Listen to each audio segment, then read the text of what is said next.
Bienvenue dans cette nouvelle édition du Morning News. Au sommaire, les drapeaux sont en berne en Éthiopie. Les autorités ont décrété 3 jours de deuil national en hommage aux 30 Éthiopiens assassinés par l'organisation État islamique.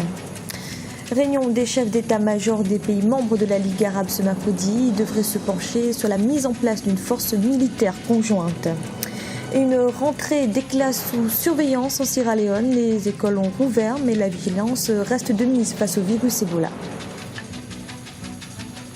Mais tout d'abord, un sommet extraordinaire sur le drame des migrants en Méditerranée doit avoir lieu ce jeudi à Bruxelles. Une décision prise après les dernières tragédies au large des côtes italiennes qui ont fait des centaines de victimes. Ce lundi déjà, les chefs d'État et de gouvernement européens avaient annoncé un plan en 10 points pour éviter ce type de catastrophe.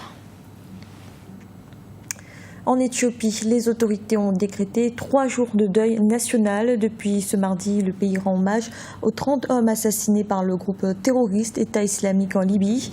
Le gouvernement éthiopien a également appelé la population à ne pas céder à la panique. Diran Diaye.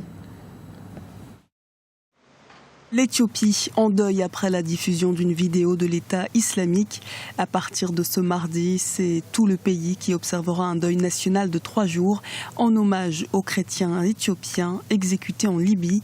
Un acte barbare unanimement condamné par le pays ainsi que la communauté internationale. Les 3 jours de deuil décrétés par le gouvernement éthiopien constituent une bonne chose pour, disons, la solidarité au niveau de ces chrétiens qui ont été tués. Mais en même temps, on peut dire que les groupes terroristes cherchent justement de la publicité, de la communication. C'est avec ces mesures qui sont prises qu'ils sont de plus en plus connus et en même temps qu'ils recrutent de plus en plus, qu'ils collectent de l'argent. Donc on est tenté de dire, est-ce qu'il ne faut pas finalement faire le deuil et en même temps ignorer ces mouvements plutôt que de faire beaucoup de publicité autour de ces événements. La nouvelle a considérablement choqué en Éthiopie, l'une des plus anciennes nations chrétiennes. Le pays n'a pas pour l'instant l'intention de rejoindre la coalition militaire contre l'organisation État islamique, mais Addis Abeba entend continuer à combattre les islamistes, un défi auquel est confronté l'ensemble du continent africain. L'État islamique a 2 origines, je dirais même 2 problèmes, parce qu'il y a l'État islamique qui se trouve en Syrie, Irak, qui a pour origine plusieurs raisons. On peut parler aussi du combat contre le gouvernement syrien, aussi le gouvernement irakien. Il y a des soutiens et des soutiens. Mais si on reporte en ce qui nous concerne au niveau de l'Afrique, c'est surtout, il faut éradiquer, disons, le manque d'autorité des États, notamment on voit en Libye, on voit dans d'autres pays, même Boko Haram au Nigeria, il y avait un vide presque au niveau militaire. Non, il y a cela, il y a surtout la lutte contre la pauvreté parce que ce sont des groupes qui prospèrent sur la misère des gens. Les autorités éthiopiennes ont demandé à leurs ressortissants de ne plus se rendre en Libye et souhaitent que les Éthiopiens y résidant quittent le pays. Une annonce faite alors que bon nombre d'entre eux fuient leur pays, le 2e d'Afrique par sa population, dans l'espoir de trouver un avenir meilleur. Dans l'actualité également, les chefs d'état-major des pays membres de la Ligue arabe se réunissent ce mercredi en Égypte, et ce pour étudier la mise en place d'une force militaire conjointe.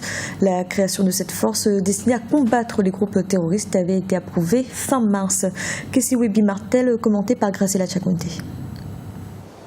Les États membres de la Ligue arabe seront réunis ce mercredi 22 avril au Caire, la capitale égyptienne.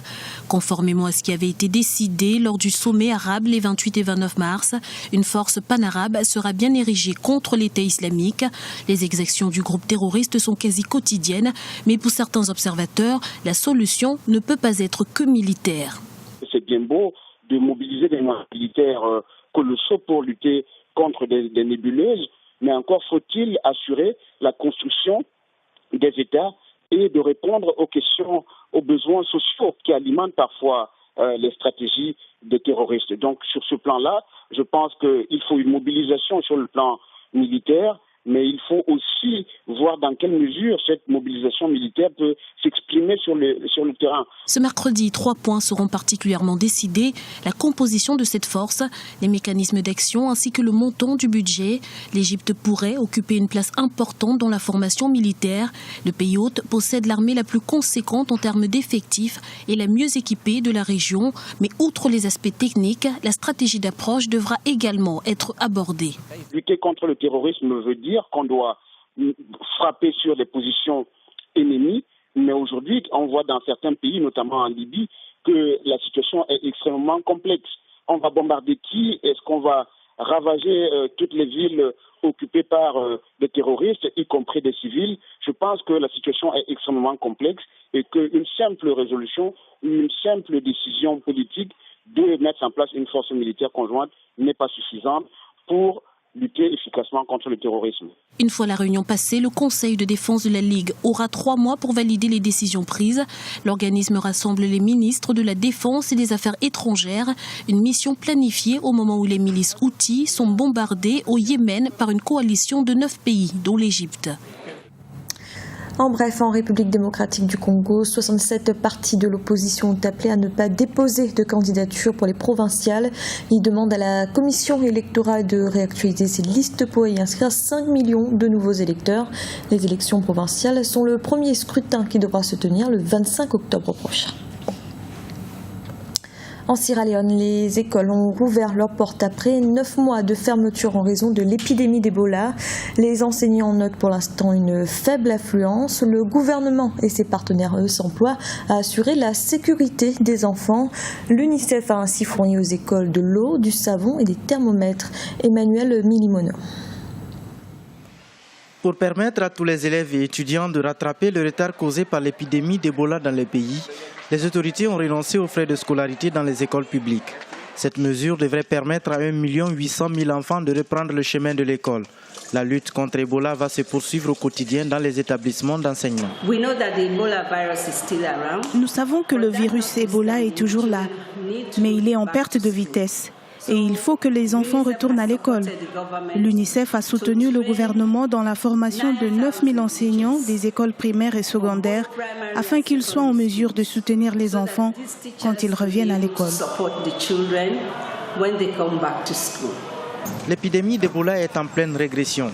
Le nombre de nouveaux cas a chuté ces derniers temps et les services de santé œuvrent en permanence à l'éradication de la maladie.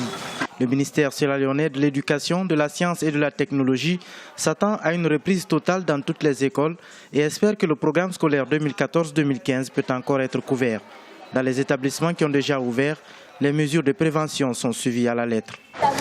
Il faut se laver régulièrement les mains avec de l'eau et du savon. C'est ainsi que vous serez à l'abri de ce virus Ebola. Il faut toujours éviter les contacts physiques parce que Ebola se propage par la sueur, le sang et d'autres liquides corporels. De 500 cas en décembre, les nouveaux cas hebdomadaires sont revenus à 9 infections par semaine dans le pays, selon des données de l'Organisation mondiale de la santé. Depuis la fin mars déjà, un petit nombre d'écoles secondaires de premier cycle a repris les cours. Pour cette rentrée scolaire, les 9 000 écoles du pays ont été désinfectées et équipées de thermomètres. C'était le journal de la rédaction. Merci de l'avoir suivi. Retrouvez dans un instant une nouvelle édition de l'information.